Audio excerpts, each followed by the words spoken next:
Oh, you know what I didn't do? What? This.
Pimpin', what's going on?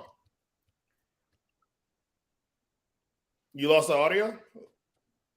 I think that's you, bro.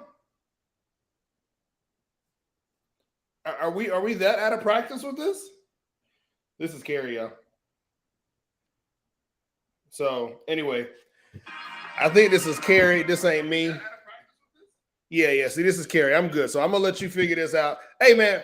Until Carrie get this audio joint straightened out, welcome to the show. Drunk Mondays is back, baby. Yeah, it's been a good day. I ain't gonna lie to you. You hear me? I got you now. See, boom, the streets was like, yo, what's up with Carrie? They had me. They didn't have you. So, hey. Hey, bro, I don't know what's going on. My audio is all jacked up, but I'm making it. I'm making it happen. So y'all forgive us. Y'all know what happened when we take 2 or 3 weeks off.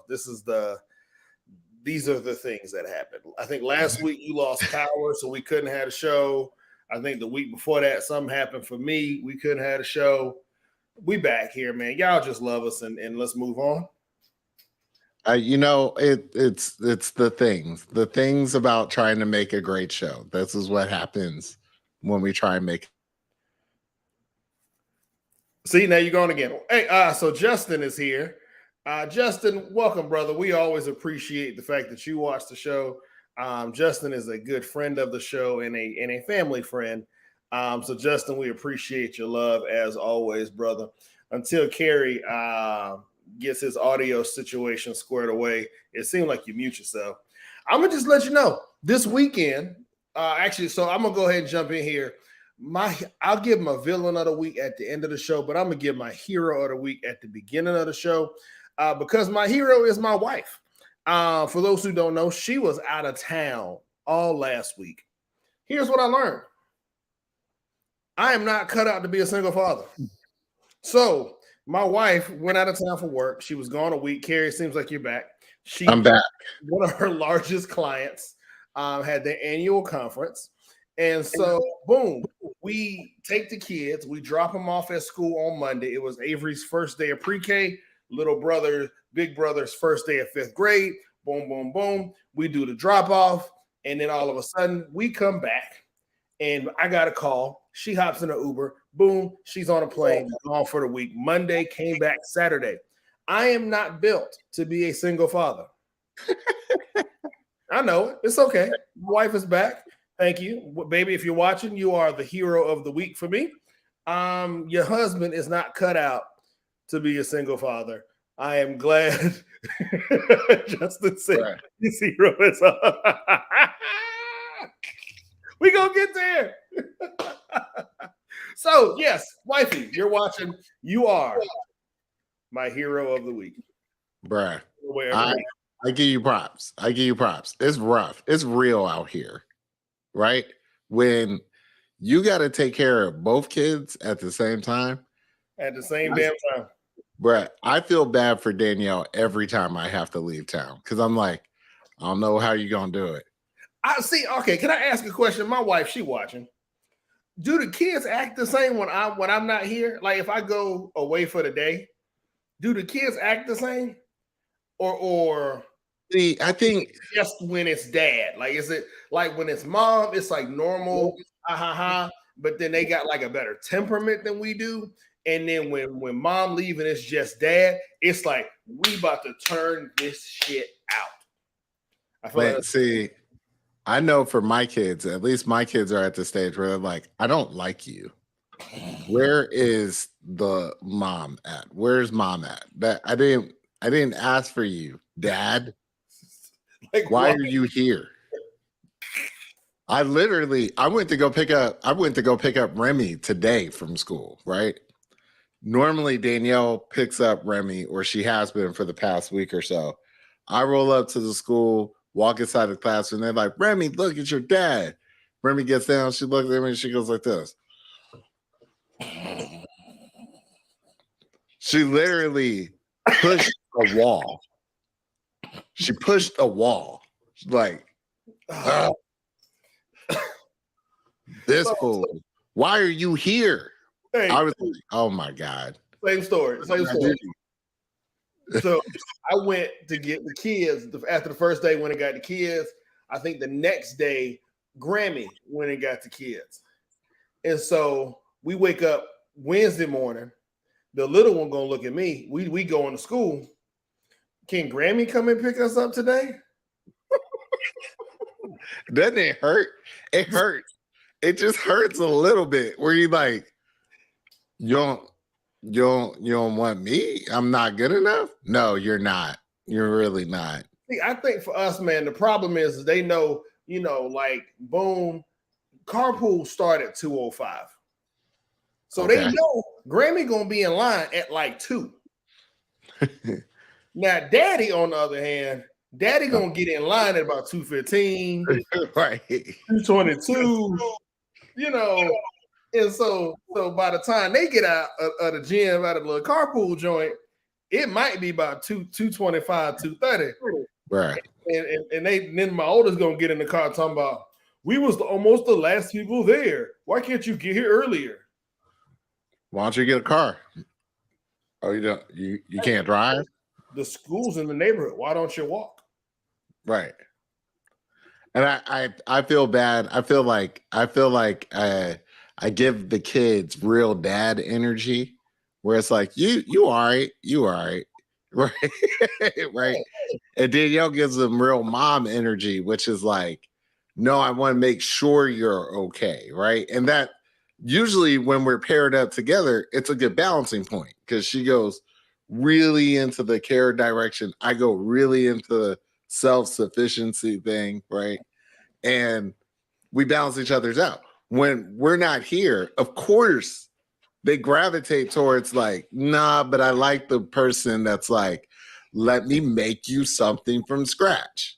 Not you that's like, so I guess you're about to have these ketchup packets and I don't know, like what else you need? Grapes? Let's do grapes, ketchup, and maybe Chick-fil-A sauce. You'll be all right. You about to go to school anyway. Take some crackers. You're good.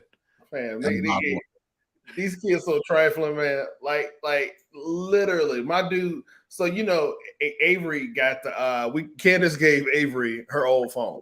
It don't do nothing. It got YouTube and it has FaceTime. So this dude will walk in the house and pick up his phone every week, every day, and he'll FaceTime mama. He's like, because obviously I did something wrong. He gonna FaceTime mama, and then when she didn't answer, he'll FaceTime Grammy, and then he'll FaceTime my mom. Like, are you looking for people to like rat me out? I didn't do nothing wrong. Just to tell, just to go run and tell that. Daddy did something. Yeah. Oh, yeah. Danielle said, let me find out you feeding my babies ketchup packets. I think what she misheard was, and this is the full thing, my son could be like, I like ketchup. Be like, oh, okay, what you want to eat for lunch? I just want to eat ketchup. All right. There you go. Right. That didn't taste so good. Yeah, probably don't want to do ketchup anymore for lunch. Danielle is currently looking at all her travel for the rest of the year, worried about, I'm going to have to cancel that trip. Danielle gonna head out of town, and she's gonna see an Instacart order for three huge things of ketchup. So no, just Amazon Prime, and you can get the little ketchup pack. It's like $500 for like $10. Get the little, yeah, right. No, seriously. I think it's just that my kids love my wife's nurturing energy. 100%. I still give them that nurturing energy. It's just for a very different reason. Where I'm like, I ain't got it. Like, see, I don't have the nurturing energy because I'm in survival mode. Like, I know I got to. If I pick them up at 2:30, I got to survive from 2:33 to 7:35. Okay, so I'm in the clear because that's like we're winding it down. We're in bath time. We're about to go to bed. So 2:30 to 7:35, I got to survive, and I don't have a nurturing thing. It's more like, yo, let's do the things that we need to do to be successful. Like, you get your snack, you get your dinner, you get the bath, you got homework, bedtime. See, in our house, we consider the hours between 5 to 8 the push. That's what we call this. So everything gets cut up into, is this pre-push or post-push? Because we just got to make it through the push, right? The push is get them fed, get them wed, like get them in the tub, and then get them in bed, put them down, right? If we can pull these three things off, and it's like, there's no time to talk. There's no time for in-depth conversation. Save that for post-push. Man, after the push. What's crazy is when we're both here together, like, real talk, if you're going to name it push, ours is It's Hunger Games. Right. Because that's what it feels like. Everybody chooses their weapons, and there are no alliances. Candace and I are probably the only alliance, and it's unspoken. Like, we don't even talk. Like when it comes time for bed, Chop, it ain't even no talk. Like, when we finish eating dinner, like, somebody will go, like, she'll cook, I'll clean the kitchen, and then at about 7:30, 7:15, 7:30, we both just start moving, and it's like bed, it's bath and bed, and we will both just separate and attack a different kid. Yes, and we might switch if if the baby is fussing with her. He'll say, "Oh, I want daddy." Okay, cool. She'll send me the text. We'll do the quick rotation, and boom. But we don't. And then when the kid's asleep, then we'll speak. But there's no point. There's not much to be said here. It's too tactical. It's tactical work. It's not strategic work, right? You can't be in the middle of the push talking about this thing on Thursday. No.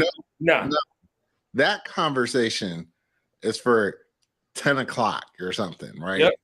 That's for like after, because let's be honest, 8 o'clock hits, you get the kids in the bed. You need like 30 minutes or so to like, okay, I survived. We're good. Anything of note happened with yours? No. She went down sleeping. Okay. All right. What about him?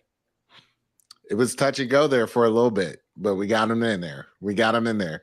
I'm hopeful that he stays asleep tonight with no accidents in the morning. It's like it's the post game press conference, right? But you feel like it was an overtime game every night. It's game 7 of an and it's overtime, and right. you walk out the winner, but you're exhausted, and you're like, "Yo, who the MVP? I don't know." And it's also like, I don't know.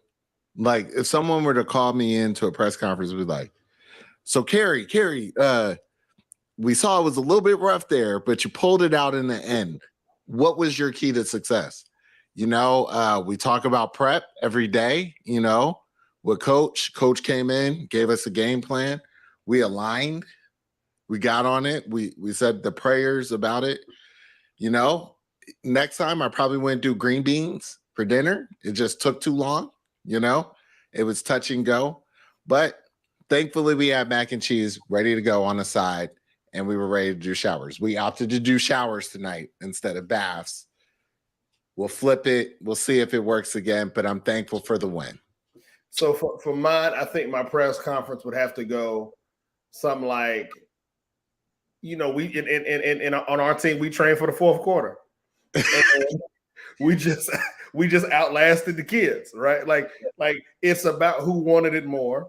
And I have to believe that we wanted it more. We wanted the win more. And so we showed up and we showed out like we always do.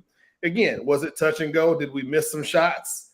In the middle of the fourth quarter, we did, but we rallied as a team and the melatonin came through, right? Because every now and then, Candace will send your boy, if she with the baby, she'll send me a text. Hey, give me a gummy.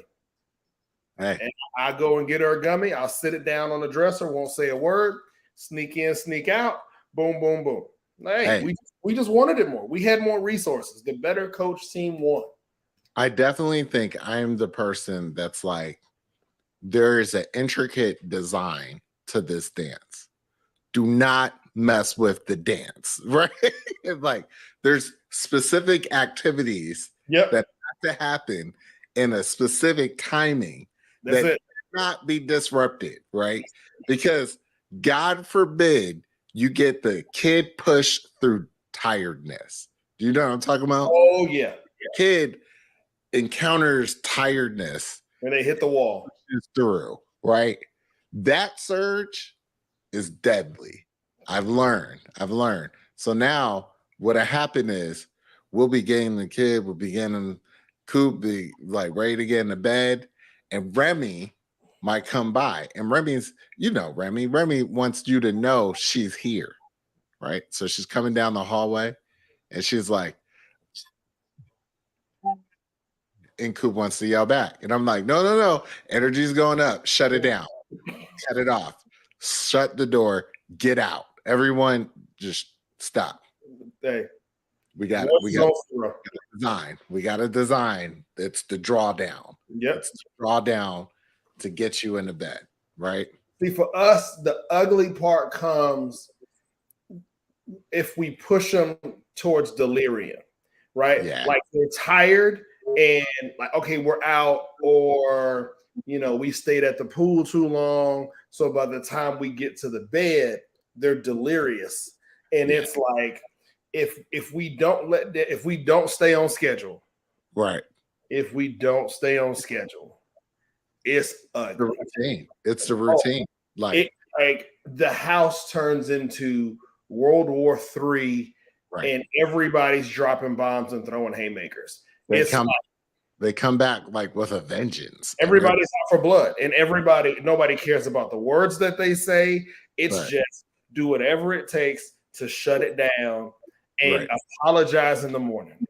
Right. Like, it's like, nah. You want to go to your separate corners. Fam. It's dropping nuclear bombs on Japan.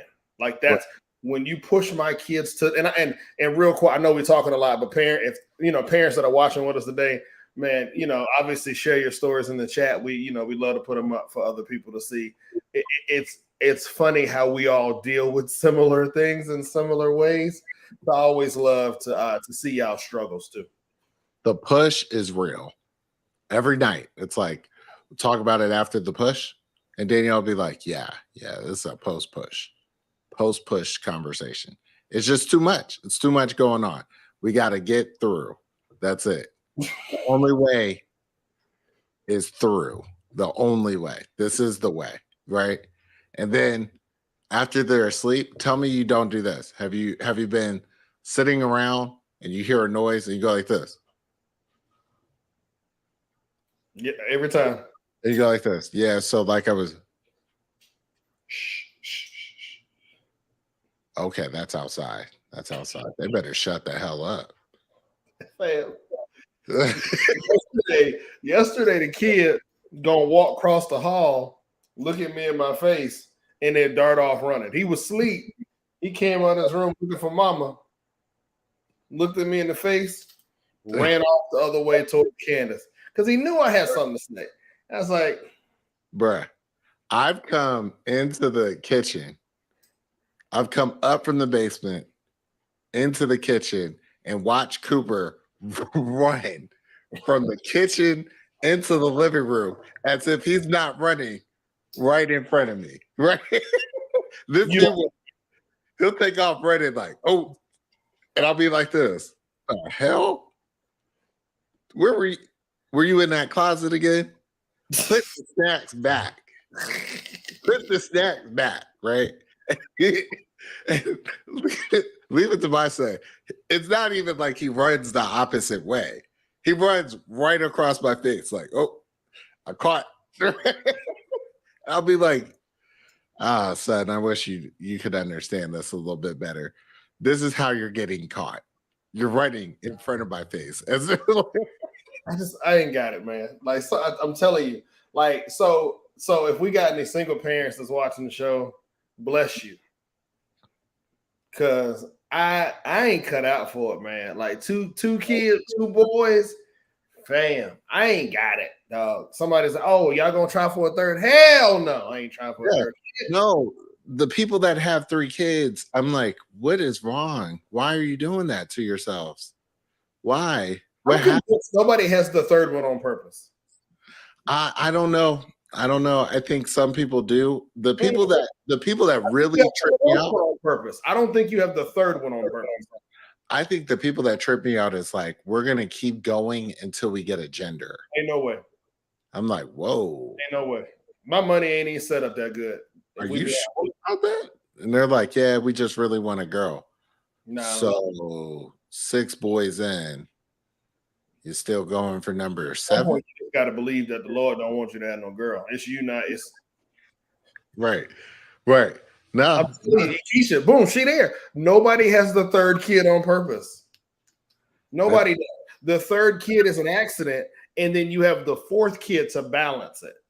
Yeah, because the evens when it's 3 against 2, it's like I need numbers, and you have the 4th. Just so it's like, okay, now each one of them got somebody.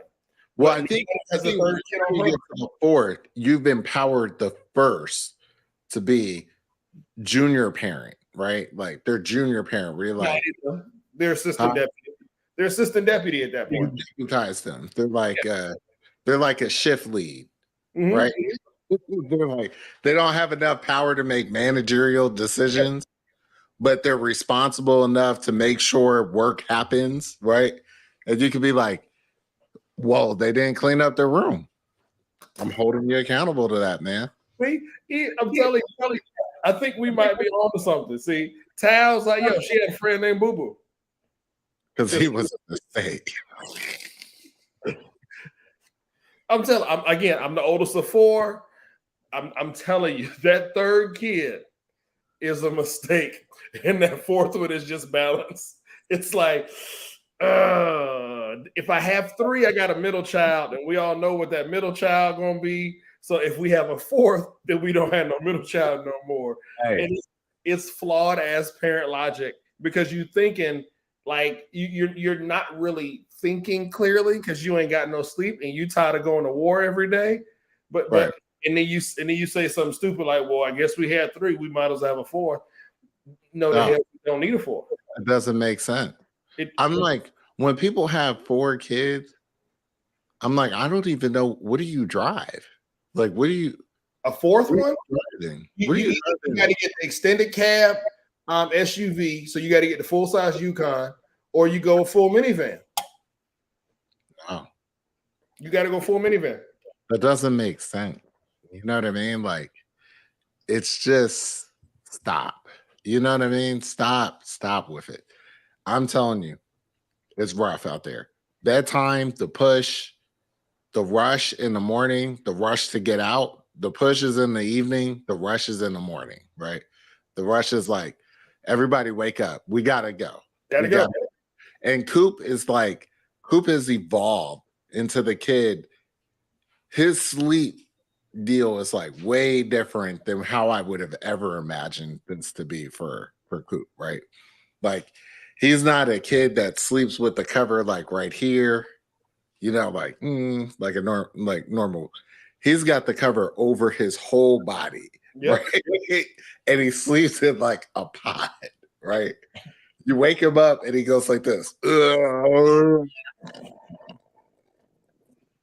You're like, dude, get in the shower. 30 minutes later, he's like, I'm tired. I don't want to get in a shower. Then you get him in a shower and he's singing Spider-Man songs. Nice. That's like, you can hear him literally making the motions like Spidey saves the day. No. He's like, stop making all that noise. My oldest, no lie, terrorist in the morning. Like, if he don't get his sleep, if he ain't sleep, no lie, the latest he can be sleep is 8:30. If he don't get sleep, when we go to wake him up in the morning for school, Osama bin Laden, Osama bin Zayd. Yeah. The dude, it is ugly. It's like, no, why? I hate school. Oh my God, I can't believe you people are waking me. Like, bro, like, No. I we can do this tell every day. I can tell if Coop is in terrorist mode by what he asked for breakfast, right? Because he just chooses violence sometimes, right? And it's like he'll come downstairs. Now he know most of the time it's oatmeal or it's Cheerios, right? This dude will come downstairs and be like, I want Waffle House. And you'll be like, he's doing that. It's a bait, right? Because then I gotta be like, no, you can't have Waffle House. And then he'll go like this. That's not fair. Hold on. Have you hit him with the life's not fair moment yet? No, not yet. I've come pretty close, right? But it's like, what? Where did you get Waffle House from? And he'll be like, I want Waffle House. And you'll be like, oh, okay. This is the day we're having right here, right? So This Xavier's typical breakfast, like Avery will eat a bowl of cereal, like a bowl of Apple Jacks. The preference is, like, let's just make Xavier an Eggo waffle and be done. We're out. He gonna fight you because he gonna ask for a cheese sandwich.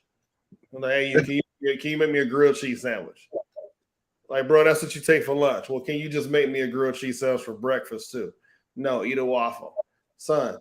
And then it's like, bro, I don't want to use 4 pieces of bread a day at minimum, right? And that's saying if the other one don't want to grill, like, no lie, we might go through, if we let them eat like they want, we might go through 10, 12 pieces of bread a day.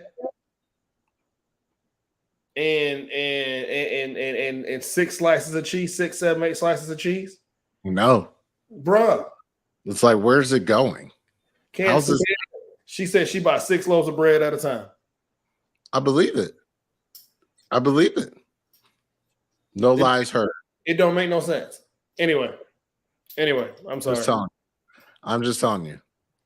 This parenting stuff, keeping on the topic of parenting for a quick second, as we leave one topic, The push is real. The rush is real.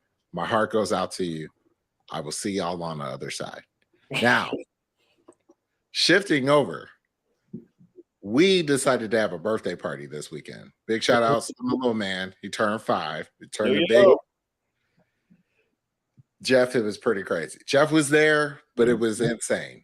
It essentially made me retire from the birthday party game going forward. I'm tapping out. You can't do, no longer are we at the space in our lives where we can do birthday parties at the house. It's too much work. It's too much. Mentally, it's too much. Well, it's a nuclear arms race. Now, like birthday parties ain't like how they used to be, right? Like I'm only 5 years in to the birthday game, right? For the kid birthday game. I've only done this 5 times, right? So I'm still relatively new. But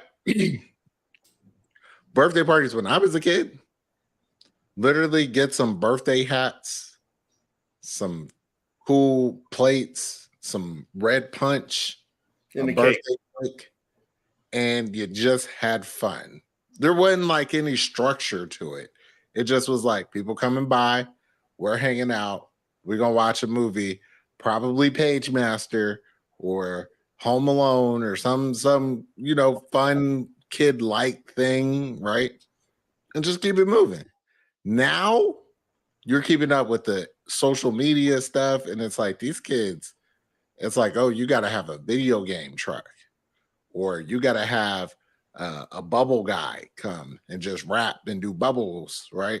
Or you got to have these huge events, and it's a lot. It's like the nuclear arms race of birthday parties, and I can't keep up. I just can't keep up. And then like what kill you is just determining a freaking guest list. It's like, all right, kid, who you want to invite? Well, okay, I want to invite yada yada yada. That's 37 people, bro. Like, I want to invite this friend and this friend and that friend. But I'm like, hey, each one of them friends come with at least one parent. Because what you're not gonna do is drop your kid off and go. Because that ain't how my house roll. So that's how it's changed. It's changed now, right? It used to be like, oh, where's Bobby's mom? Oh, she left. Bobby's at y'all house until the end of the party. Until the end of the party, like no anymore. No. Hey, you need to come and get Bobby because he's got a gluten allergy, and we ain't got gluten-free birthday cake for him. So unless you Uber eating something, get out, right? Yeah. So no, we killed the at-home birthday parties, like, and then with the guest list, it's like, all right. Even if they ain't got even if they ain't a direct kid friend of my kid, if we friends, then you feel like you got to get an invite. No, you don't need an invite to the party. It's for a 5-year-old. So people might be wondering, why am I tapping out? And it's because I blame Atlanta weather and the sheer scope of planning these things. If you're not new to the show, then you know I have a thing about August birthdays. There's too many August birthdays to begin with. For those who don't know, we did a whole show on Carrie's hatred of August birthdays. I'll go find it. Too many. It's too many. I love the people. I just hate their birthdays, right? It's just too many birthdays all at one time. We got to find a better way of doing this, a better system. Anyway, so essentially the weather report forecast up until the day before was, oh, it's gonna rain, and then the day before it says it's not gonna rain, it's gonna be sunny and bright outside. We said, all right, we're gonna have the birthday party outside. We got 2 huge tents set up, we got stuff going, we got the toys and balloons and games and all that stuff, and then Jeff and G and a bunch of people came through. It was great. More and more people started showing up. More and more people started showing up. And then left wrench won. Wrench being thrown into the machine, gone left first. My mom hit us and said, Remy's got a fever. Whoa. Okay. So we're going to rotate. Then the sky turned gray. And I said, it looked like it's about to rain. I opened up the weather app. It says it's gonna start pouring in 15 minutes. I literally get on the phone, call Jeff downstairs. I called Jeff and G. I said, hey, I need y'all. Come upstairs. They got inside and we said, she's got a fever.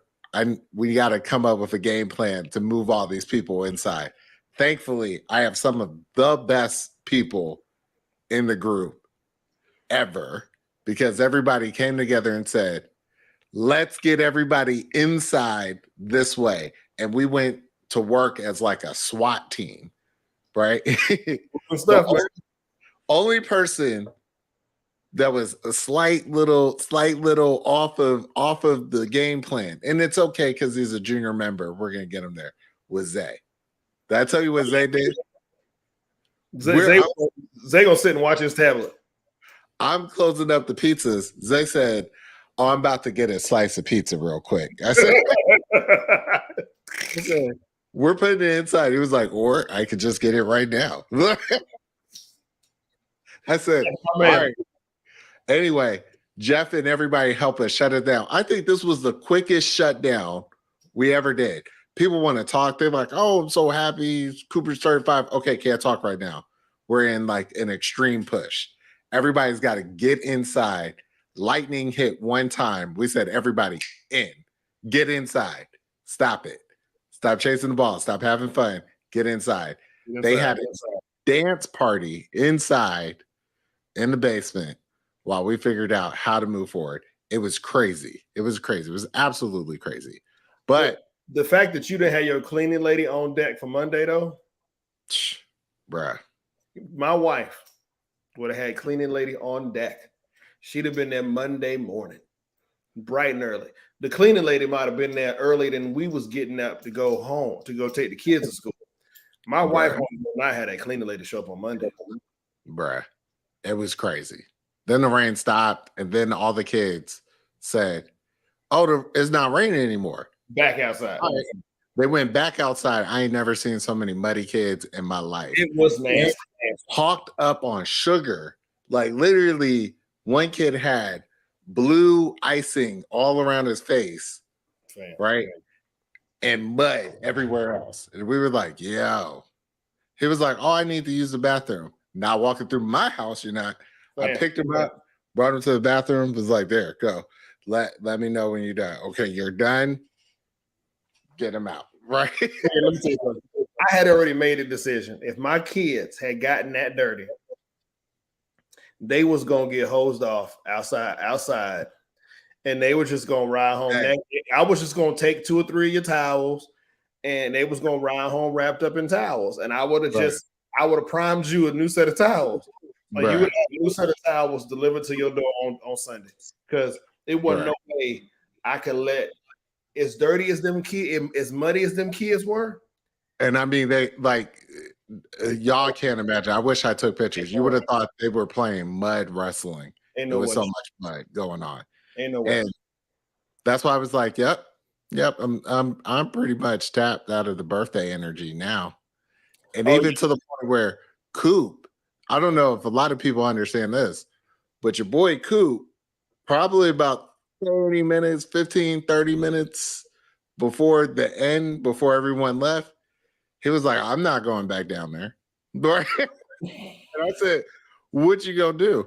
He said, I would actually like blanket. I think I'll lay down on the couch and watch TV. I was like, my son then flipped the switch and turned into me very quickly. It was like, nah, I'm not going back out there. It was like, you got friends. And then he went back at it and we got him going. But yeah, no, I'm done. I'm done with the birthday. You know, like even kids, man, they get tired of the big group energy.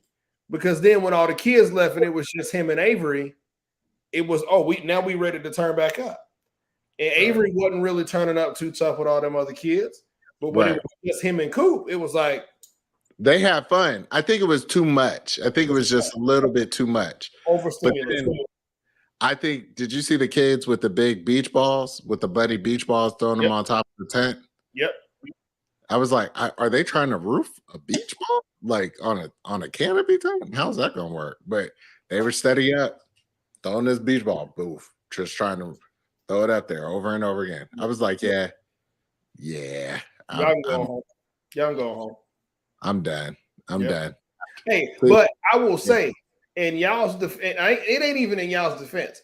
Y'all chose to go to the Beyonce concert the day before the party. So some of your tiredness is because you was living lavish in your aluminum foil outfits. I wasn't in no aluminum outfit. I was up there in regular clothes. I came right. Was they yelling the aluminum foil fit? Danielle, to her credit, she had pre-ordered the Beyonce shirt. I think the like the t-shirt, like the tour t-shirt joint, right? And she wore that. She was cool. She was comfortable. So she wasn't in official aluminum foil, like you talk about the space disco cowboy look. Yeah. She wasn't rocking. She wasn't like that. She wasn't like that. I warned people. I'm not gonna name any names. But somebody in the group was asking, what should I wear? And I was like, don't wear cowboy boots. Don't do it. Just wear something comfortable because your feet gonna hurt. It's a long walk back to the car. And no one listened. People didn't listen. They didn't listen to me. So, just saying. Hey, not any names. It's hilarious to see that many people running around looking like crumpled up or looking like broken glass. The things you do for Beyonce.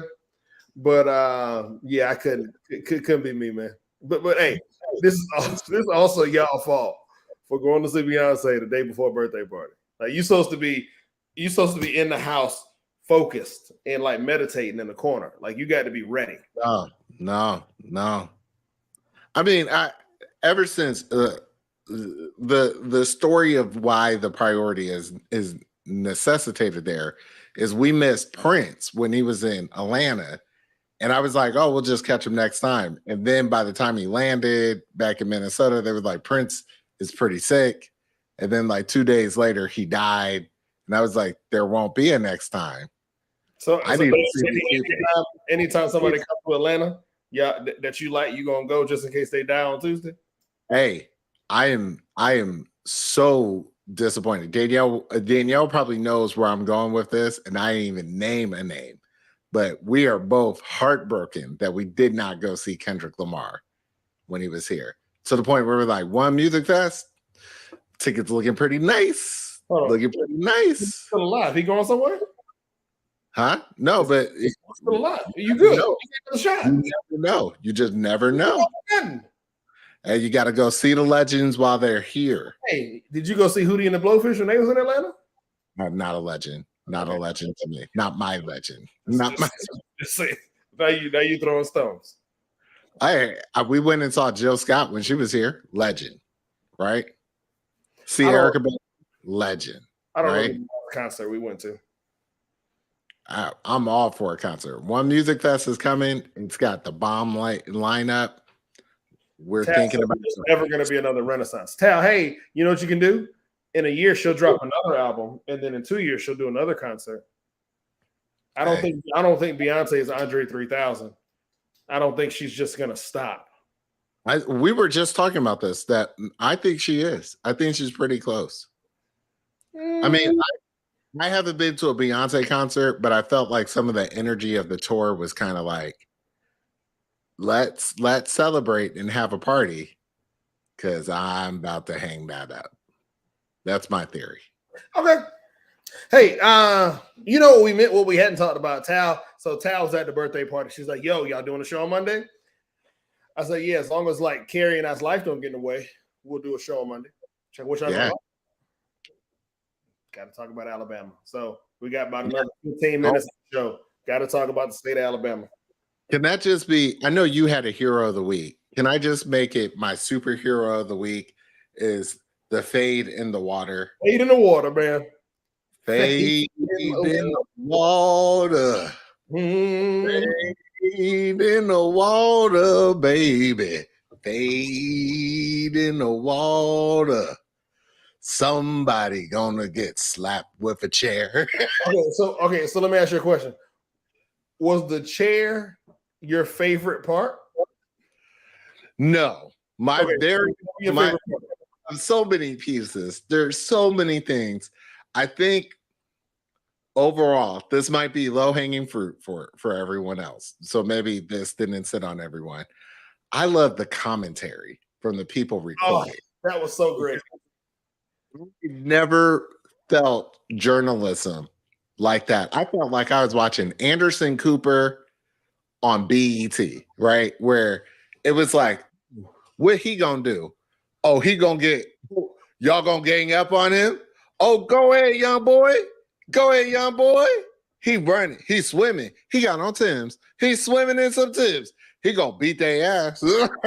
What I appreciate normally with good fight videos like this, what you don't get is quality camera angles.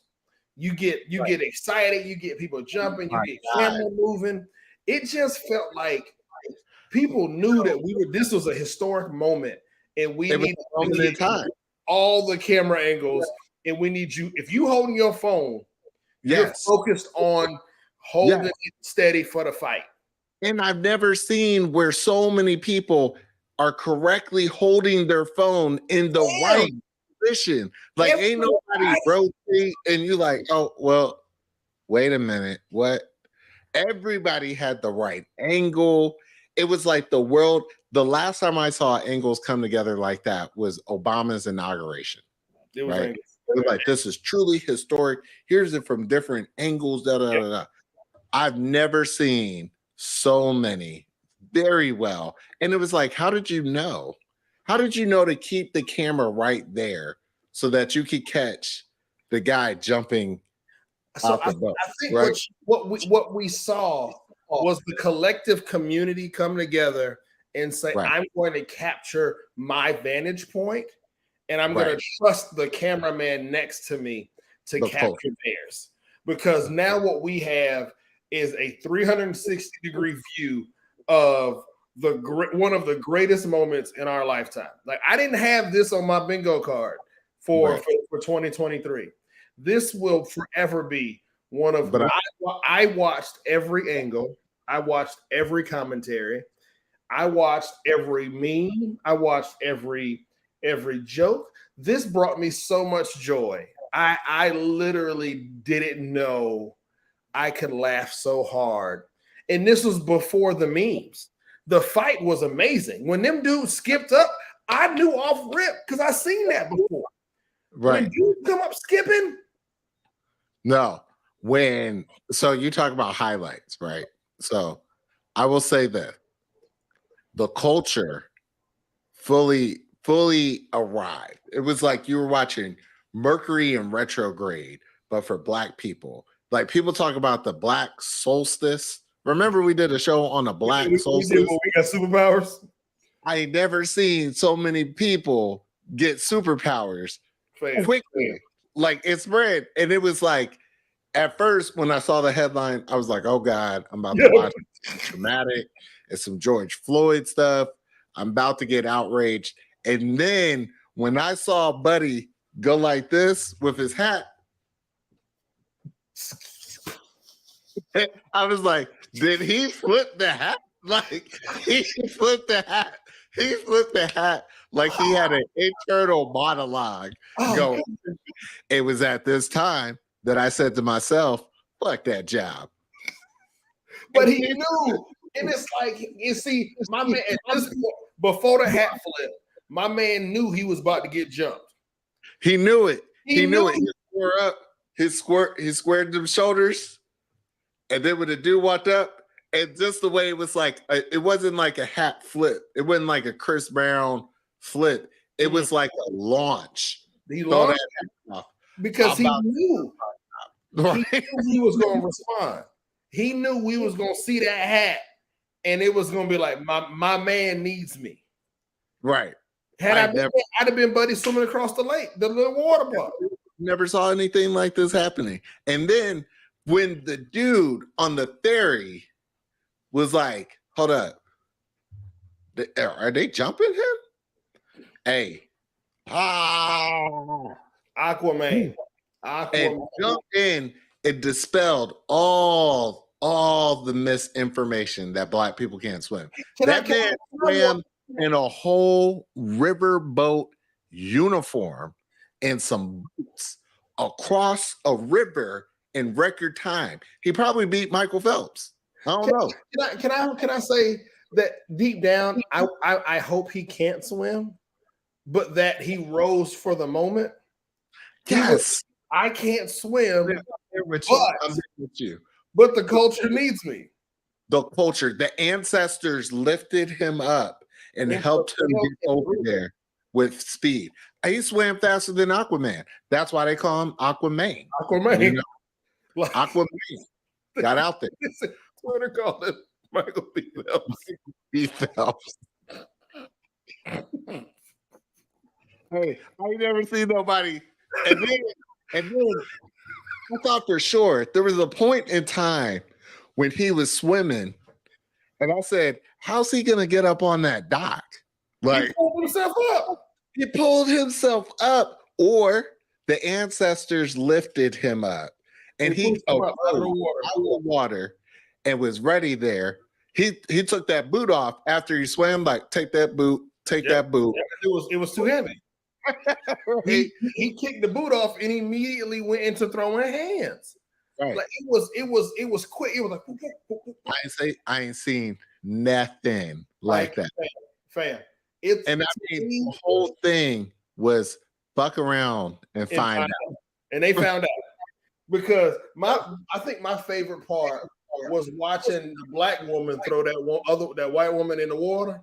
Like you saw it coming.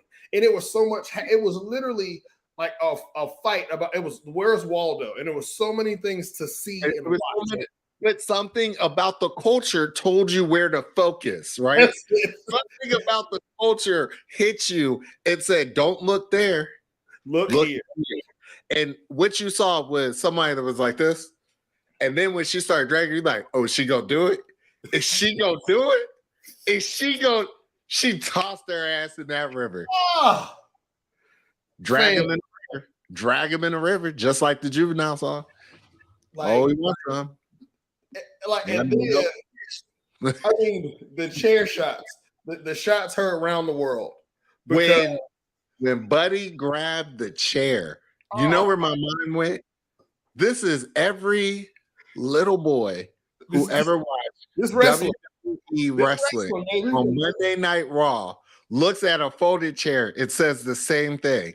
I can smack the shit out of somebody with that folding chair. But very rarely does the culture inject you to the point where you're like, I'm gonna slap the shit out of her with that chair. What? And so, it was the worst is at no point did I ever feel bad when that dude was an old woman with that chair. Like when he hit her with that chair hard. When he hit her with the chair, I will admit to you that I thought that was like pandemic era frustration. You know what I mean? You know what I mean? Like when it's like it ain't about that, but it's about that. You know what I mean? Like I'm just mad.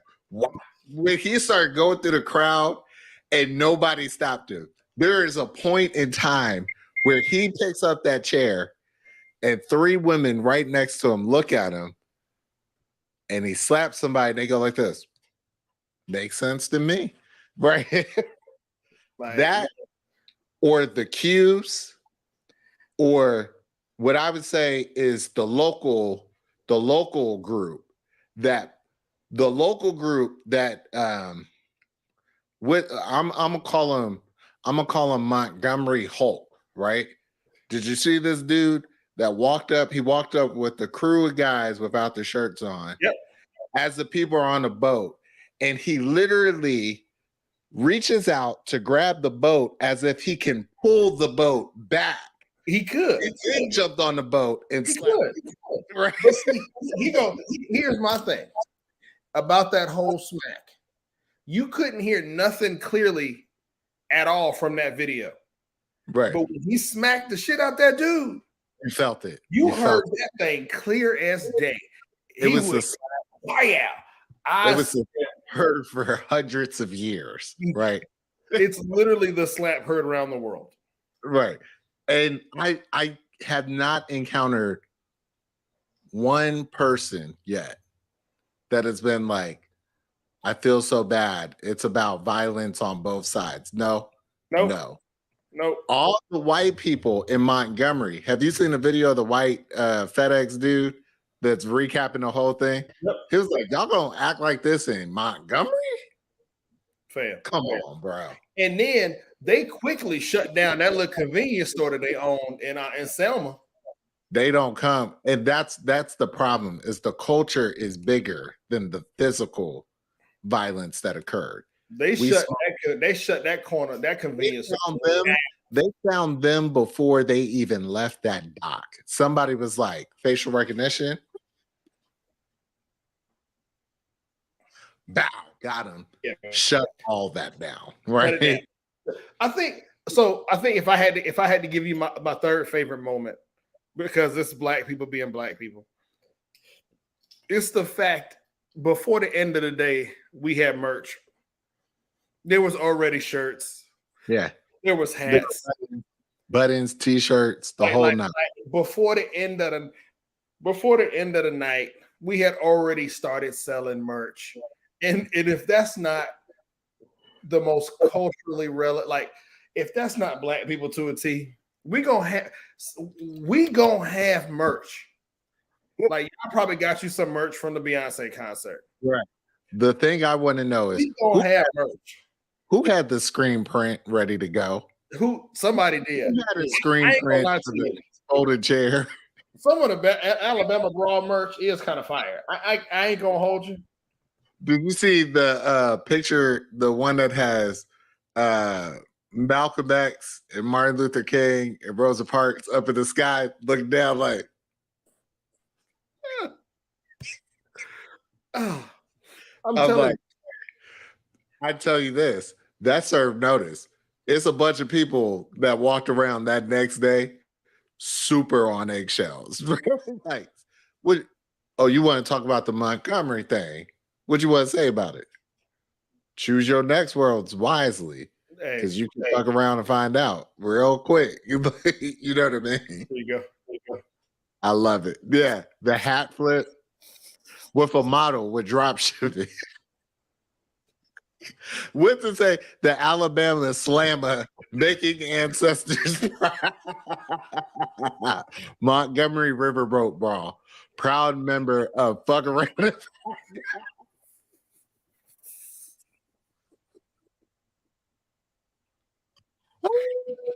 I love us. I do love us. I love us as a culture. We don't have merch ready to go. I tell you right, it's the TikTok, the people practicing with the chairs. I have loved every minute of this moment. Like, bruh, I'm sorry that there's an acronym now for fuck around and find out. Hey, it's the chairs. It's the chairs. I love it. Loved it. I loved it. I incredibly loved that the mayor was like, nah, we ain't even gonna let this narrative run. You know what I mean? Right. Like earlier today, a man was trying to do his job while people tried to obstruct and hurt him with physical violence, and they found out. Right? Hold on. I love it. Hold on real quick. I ain't gonna hold you, but this shirt right here. Yes. This the shirt. That is the shirt. That's the shirt. And you see they got hoodies and all that. Tal says she getting a hoodie. I love it. I love it. Up, you get a 10% discount for signing up. I'm about to get it. Hey, that was hilarious. Can we also talk real quick? Because I know we're at the top. We're at the top of the hour. I also need to give Georgia a shout out. Okay, go ahead. Fannie. I think her name is Fannie Willis or something. Fannie Lewis. Fannie. Fannie. I think it's Fannie. Fannie Lewis out here killing the Trump administration. She got them shaking in their boots because she had them thinking she was going to go one way, and then out of nowhere showed them the real card that was like, oh no, we got emails that show y'all was behind the breach. We got all the emails, the details, the accounts. Y'all dead to rights. Y'all done. Yeah, I mean, the saving grace is going to be she gonna indict on racketeering charges, you know, and he better hope. I don't know. You know, at the end of the day, it's going to be hard for any of this stuff. Like you're not going to imprison a former president. You know, just the logistics of that are going to be too tough. But he could feasibly be pardoned by Kemp though. He could be, but Kemp is not going to do that. This is Kemp's last term. Yeah, but Kemp's not going to do that. Kemp is now has an identity as not anti-Trump, just not Team Trump. I think he might have some sly. I might want for president. Agenda. Yeah, and he can't. I don't think it makes sense for him. No, right? He's gonna be like, yeah, I could, but why would I? I mean, either way, the dude ain't gonna serve no jail time. It's just it'll be interesting to see a jury of his peers in any of these cases say, yeah, you guilty. Like if any of these cases, if a jury finds him guilty, it'll be really, really interesting. Even though we know he ain't serving no jail time. Hey, real quick, Tal want to get your thoughts on the Carly situation, the girl who abducted herself. Oh, the girl that called the police. Yeah. A 2-year-old or 4-year-old out on the side of the street, but then she got kidnapped by a van.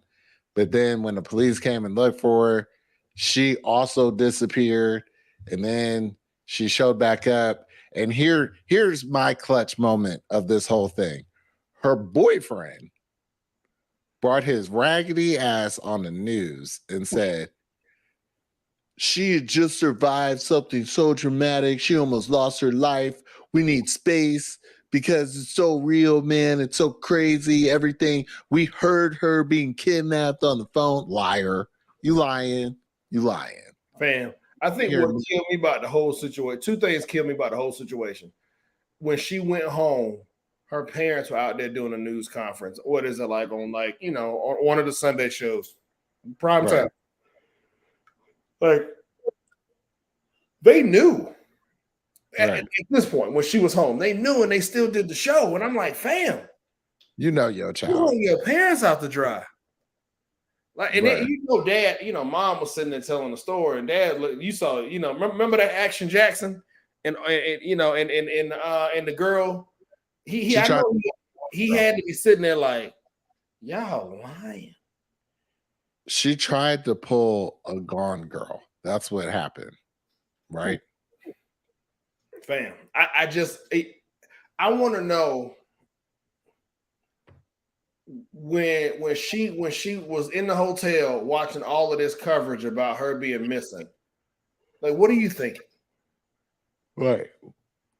Well, maybe we can change the narrative. Like, what are you thinking? No, you can't.